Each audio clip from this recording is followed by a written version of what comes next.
Bon matin tout le monde, bienvenue à ce 76e épisode du Meeting des ventes du lundi. Mon nom est Simon Harvey et je suis stratège d'affaires.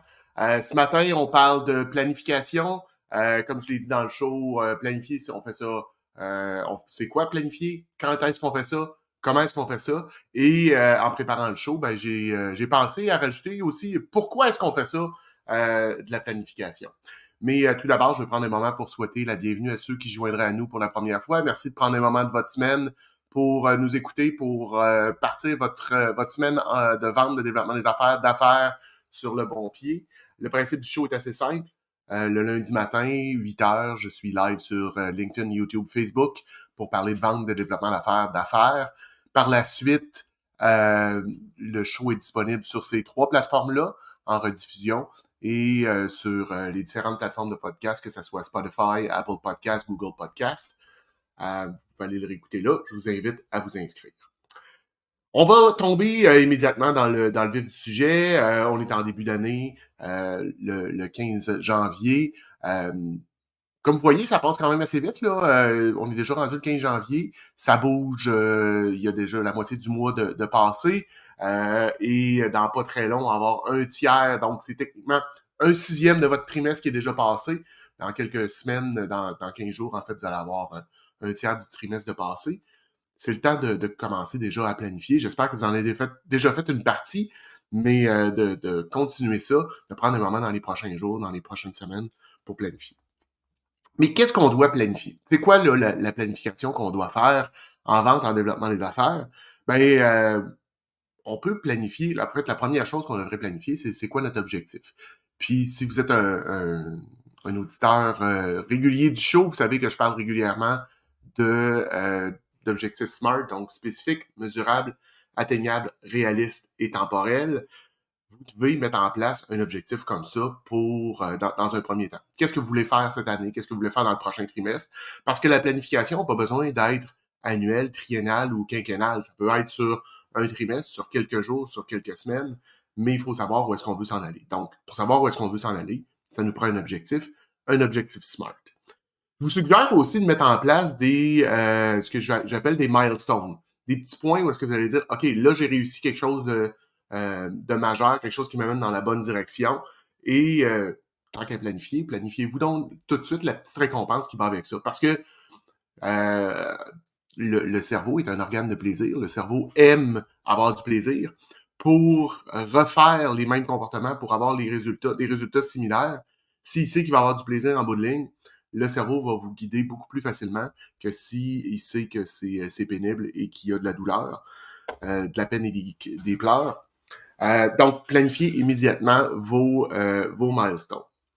Une fois que ça c'est fait, qu'est-ce qu'on doit faire? On doit planifier nos actions. On sait où est-ce qu'on s'en va. Comment maintenant est-ce qu'on va se rendre là?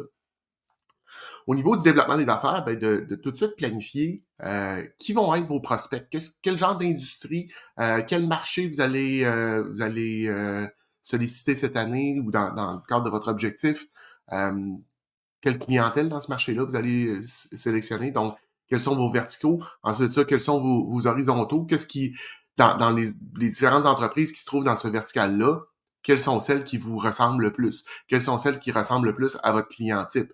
Au niveau de la taille, au niveau de l'âge, au niveau du style d'entreprise, qu'est-ce qui fait avec vous autres? Donc, c'est déjà, à ce moment-là, le temps de planifier ça. Planifiez aussi vos relances. Quand est-ce que vous allez relancer les clients avec lesquels vous avez déjà fait affaire? Que ce soit les clients existants ou des anciens prospects ou des gens que vous avez eus à quelque part sur votre radar, il n'y a rien vraiment qui a conclu, ben c'est déjà le moment de planifier de ce côté-là. Il y a aussi toute une planification. Puis ça, je vous dirais, au niveau annuel, ça peut être intéressant de le faire maintenant parce que les choses bougent vite, les, euh, les opportunités apparaissent rapidement, puis il faut prendre le temps de se planifier. C'est tout ce qui est les événements de réseautage, tout ce qui est les conférences, les salons, les conférences, tout ce que vous avez besoin d'assister, ou est-ce que vous pensez devoir passer une journée ou deux, des fois trois, c'est le temps déjà de les planifier, ou au moins de les mettre, je dirais, au crayon plomb dans votre calendrier. Au pire, vous les effacerez si vous n'êtes pas en mesure d'y aller. Mais déjà de savoir où est-ce que vous allez aller. Est-ce qu'il y a quelque chose au printemps dans les prochaines semaines que vous voulez, auquel vous voulez assister? Est-ce qu'il y a quelque chose au printemps? Est-ce qu'il y a des tournois de golf à l'été auxquels vous allez vouloir participer? Vous voulez retourner à Stratégie PME l'automne prochain? Ben, mettez-le tout de suite dans votre calendrier, comme ça, vous l'oublierez pas. Si un client, un prospect, un partenaire vous offre quelque chose dans ces journées-là, ben, vous aurez toujours le loisir de dire non, je peux pas, je suis déjà commis, ou de prendre la décision de ne pas y aller, parce que ça peut être une décision aussi, mais c'est déjà le moment de planifier ce genre de choses-là. Il y a toutes les autres actions que vous pouvez poser aussi. C'est vraiment le moment au niveau de la planification de réfléchir à qu'est-ce qu'on veut faire et comment est-ce qu'on va le faire. Une des choses aussi, puis je l'ai dit dans l'objectif SMART, il y a un concept de temps, de temporel. Euh, Prenez le temps de vraiment réfléchir à au temps qui va être nécessaire et laissez-vous un buffer. Parce qu'on a tous tendance à sous-estimer le temps nécessaire pour effectuer une tâche. Euh, on se retrouve un peu mal pris. Vous le savez peut-être, j'ai passé une grande partie de ma carrière dans le domaine de la pièce automobile, dans le domaine de la mécanique auto. Et quand j'assistais à des formations au niveau justement de la gestion d'ateliers mécaniques, ce qui était recommandé, puis je trouve que c'est très brillant, ça utilisait ça utilisait beaucoup la loi de Pareto, c'est de planifier 80% de sa capacité et de se laisser un 20% de buffer, si on veut, qui nous permet de jouer puis de contrôler les imprévus. Donc, dans une semaine, dans un mois, dans une année, planifiez grosso modo 80% de ce que vous allez à faire et laissez-vous un 20% de temps auquel vous avez rien de prévu. Parce que les imprévus en business, ça se produit, ça va arriver, c'est assuré que vous allez en avoir, que ce soit un enfant malade, que ce soit une grève scolaire comme on a connu, que ce soit tempête de neige, que ce soit panne électrique, que ce soit peu importe, vous allez avoir des imprévus. Donc, planifiez déjà ces imprévus-là dans votre planification annuelle. Vous allez trouver que c'est beaucoup plus facile. Puis au pire, s'il se passe rien, ce que je doute, mais s'il se passe rien, lisez, euh, prenez des formations, formez-vous, prenez du temps pour vous, parce que c'est aussi important de prendre ça. D'ailleurs, ça m'amène au dernier point que je veux parler au niveau de qu'est-ce qu'on doit planifier. Prenez tout de suite le temps de planifier votre temps de repos, vos vacances, vos week-ends un peu plus longs. Puis vous pouvez le rattacher, je disais tantôt les milestones avec une petite récompense, une petite victoire, ben c'est un peu ce que vous pouvez faire. Vous dites, OK, si j'ai atteint tel montant de vente à telle date, je me permets de faire telle chose. J'atteins un montant X de vente au 15 février, parfait, je me paye un 4 jours de ski dans le Vermont. Ben, ça peut être quelque chose comme ça. Qu'est-ce qui vous allume, puis planifiez vos vacances. Parce que si vous ne les planifiez pas là, vous risquez d'arriver à un moment donné surchargé, vous n'aurez pas le temps de les prendre. Première chose, vous allez savoir, on va être rendu le 15 septembre, vous n'avez pas pris de vacances, puis là, ben, c'est reparti pour l'automne. Vous allez arriver la langue à terre, sur les genoux, en décembre 2024. Et c'est loin d'être l'idéal, parce que vous allez être brûlé.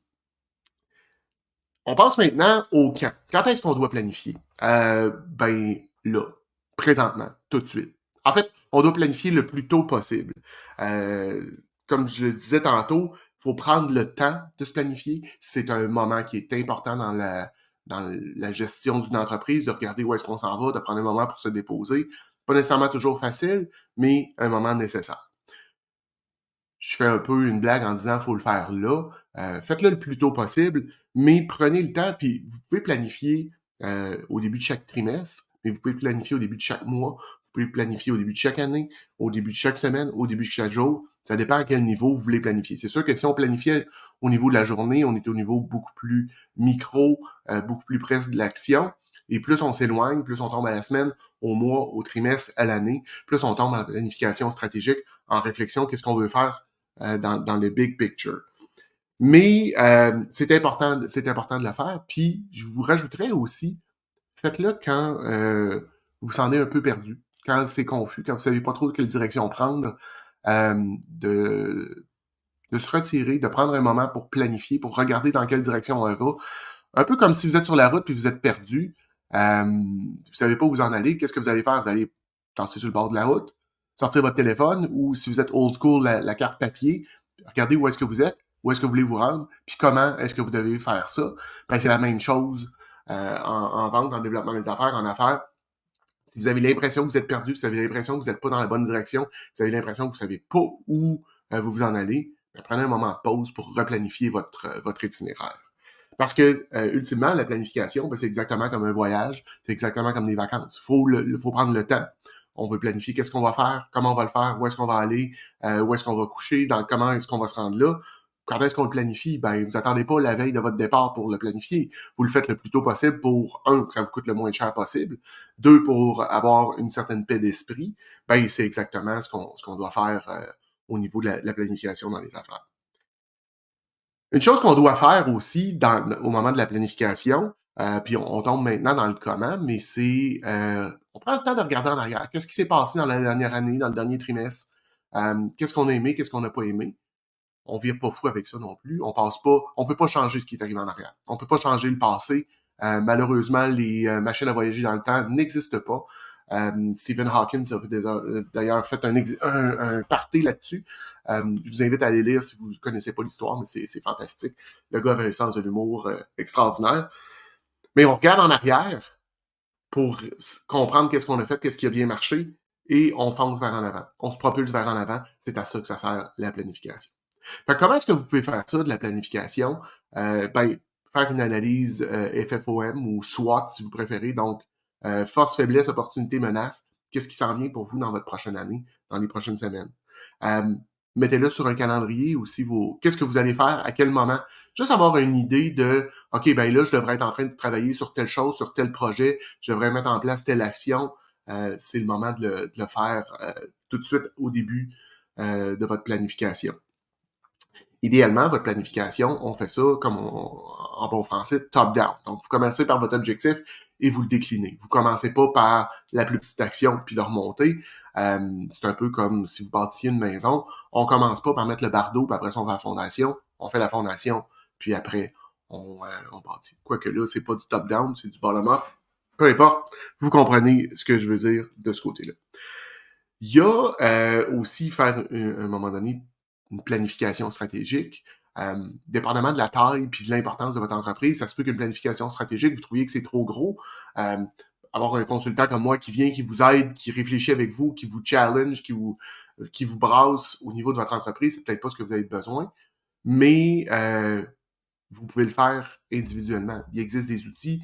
Euh, Puis même si c'est juste prendre une feuille, écrire qu'est-ce que vous voulez atteindre, un exercice que vous pourriez faire aussi qui est intéressant, c'est faire un compte rendu de votre année, comme si vous le faisiez en date du 31 décembre. Donc, vous pourriez écrire aujourd'hui une lettre ou un compte rendu de votre année, comme si on était au 31 décembre 2024. Qu'est-ce que vous avez atteint? Comment vous êtes pris? Qu'est-ce qui s'est passé? Ça va vous aider à peut-être mieux planifier qu'est-ce qui s'en vient. Je vous invite aussi à revoir, puis prendre un moment pour revoir votre canevas de modèle d'affaires. Si vous n'avez jamais utilisé cet outil-là, c'est un outil qui est fabuleux pour structurer une business, pour comprendre comment ça fonctionne, pour voir les différentes parties de votre organisation. Prenez le temps de l'ajuster. Parce que une entreprise, c'est comme un enfant, ça se modifie. En fait, c'est comme un être humain. Ça a une personnalité, mais ça change dans le temps. C'est pas immuable. Les entreprises qui ne veulent pas changer ont tous ou presque le même résultat. Elles cessent d'exister. Si vous restez figé dans le temps, il y a quelqu'un qui va vous dépasser, ben, d'ajuster votre modèle d'affaires, ça fait aussi partie de la planification. Euh, Puis je vous inviterai aussi à demeurer, dans votre planification, à demeurer agile. Je l'ai dit tout à l'heure, garder 20% pour l'imprévu, ben, c'est un moment aussi pour garder une certaine flexibilité, parce que vous ne savez pas ce qui va se passer dans l'année. On ne sait pas qu'est-ce qui peut être annoncé. Est-ce qu'on va rentrer dans une récession avec un atterrissage plutôt doux ou un atterrissage beaucoup plus rock'n'roll puis qui va brasser ben, des choses? Il semble avoir un certain vent d'optimisme. Ce que j'entends, ce que je sens dans les entreprises avec lesquelles je travaille, il y a un certain vent d'optimisme. Mais est-ce que ça va être réellement le cas? Ben, laissez-vous une agilité parce qu'il va y avoir des opportunités, euh, que ça soit un atterrissage doux ou rough, il va y avoir des opportunités pour les entreprises, celles qui vont avoir planifié, qui vont s'être laissées un espace dans leur agenda pour pouvoir rattraper ces opportunités-là. Dernière chose, excusez-moi, on va réfléchir à pourquoi est-ce qu'on devrait planifier. Parce que c'est bien beau ce que je viens de parler là. Oui, Simon, on va faire ça, c'est super intéressant, mais il faut toujours se poser le pourquoi est-ce qu'on fait quelque chose. Parce que on a des ressources limitées, le temps en étant une. Il y a 24 heures dans une journée. Que vous soyez le meilleur entrepreneur sur la Terre, vous n'avez pas 24 heures et une minute dans une journée, vous avez 24 heures comme moi et comme tout le monde. Donc, on doit maximiser notre temps, ben, de planifier, c'est une des premières choses. D'ailleurs, une chose qu'on doit prendre le temps de planifier, puis pourquoi est-ce qu'on fait ça? C'est pour être en mesure de bien planifier nos ressources, que ce soit nos ressources matérielles, nos ressources humaines, mais notre cash flow aussi. J'en parle souvent, mais c'est le nerf de la guerre, puis c'est ça qui va faire que les entreprises vont être en mesure de passer au travers de ce qui s'en vient, c'est la gestion du cash flow. Ben, faut prendre le temps de planifier qu'est-ce qu'on va faire, puis comment est-ce que je vais attribuer mon argent, mon cash dans mon entreprise. Ben, c'est au moment de la planification. Mais pour être capable de le faire correctement, il faut savoir où est-ce que je veux me rendre, puis comment je dois y atteindre. Vous voyez qu'il y a comme les morceaux s'imbriquent un dans l'autre. Ben, il faut s'assurer d'avoir une gestion de nos ressources. Il y a aussi tout ce qui est au niveau du risque. Il y a les opportunités, mais il y a les risques aussi. Donc, d'avoir planifié, ben, on a pris le temps de réfléchir, sont où mes zones de danger. Dans le comment, tout à l'heure, on parlait d'une analyse FFOM ou une analyse SWOT, si vous êtes plus habitué en anglais. Ben, les menaces, c'est une forme de risque. Vous allez avoir pris le temps de les réfléchir, d'avoir pris le temps de comprendre qu'est-ce qui peut arriver dans votre organisation ou avoir bâti certains petits scénarios à ce moment-là. Gardez votre motivation, vous, celle de votre équipe. Si on a planifié, si on sait où est-ce qu'on va, ben c'est beaucoup plus facile que si on s'en va un peu à l'aveuglette. Je reprends mon exemple de vacances. Si vous partez avec les enfants puis la roulotte en arrière, puis vous savez pas où vous en allez, ben vous pouvez pas dire aux enfants on va être là dans 2 heures. Vous avez aucune idée où est-ce qu'on va. Fait que ça se peut qu'on arrête dans un rest area puis qu'on passe nos vacances là.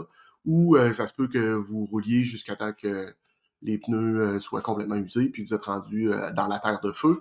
Ben, c'est plus difficile de garder votre motivation. Mais c'est pour ça qu'on fait de la planification. C'est pour garder notre motivation, celle de notre équipe.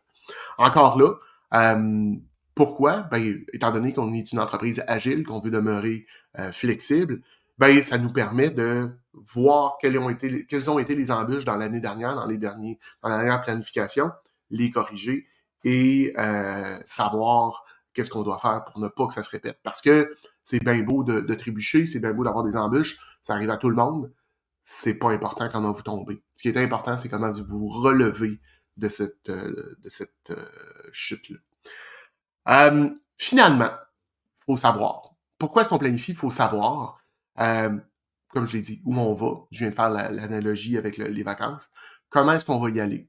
Comment est-ce qu'on va s'y prendre pour se rendre là? Mais le dernier point, puis c'est un point crucial, puis j'en parle de plus en plus, mais c'est le pourquoi. Pourquoi est-ce que vous voulez vous rendre là? Pourquoi est-ce que cet objectif-là que vous avez mis en place, votre objectif SMART dont on a parlé au début, pourquoi est-ce qu'il est si important pour vous? Pourquoi est-ce que vous souhaitez pourquoi est-ce que vous allez mettre tous ces efforts-là, attribuer toutes ces ressources-là? Ben, il faut prendre le temps de le planifier, il faut prendre le temps de le réfléchir, de le comprendre. C'est ce que j'avais pour vous en ce beau lundi matin du mois de janvier, un peu frisquet. J'espère que ça vous a fait réfléchir. J'ai René Lahaye qui me dit dans les commentaires ici, je vais le mettre à l'écran, une belle multitude de pistes de réflexion et de questions existentielles à se poser pour voguer à flot dans son entreprise et saisir les opportunités qui se présentent. Effectivement, René, j'aurais pas pu mieux résumer ce que je viens de faire là. Je veux vous ouvrir un petit peu l'esprit, qu'est-ce qu'on doit faire. Donc, j'espère que ça vous a plu. On se revoit la semaine prochaine pour un autre meeting des ventes du lundi. Si vous avez des questions, commentaires, insultes, injures, je vous invite à communiquer avec moi à info@commercialnomisco.ca. Si vous voulez connecter avec moi, il est possible aussi de le faire sur LinkedIn. Et le show va être disponible plus tard aujourd'hui sur les différentes plateformes de podcast. Je vous souhaite une bonne semaine, des bonnes ventes. On se revoit la semaine prochaine pour un autre meeting des ventes du lundi. Bonne semaine tout le monde. Bye.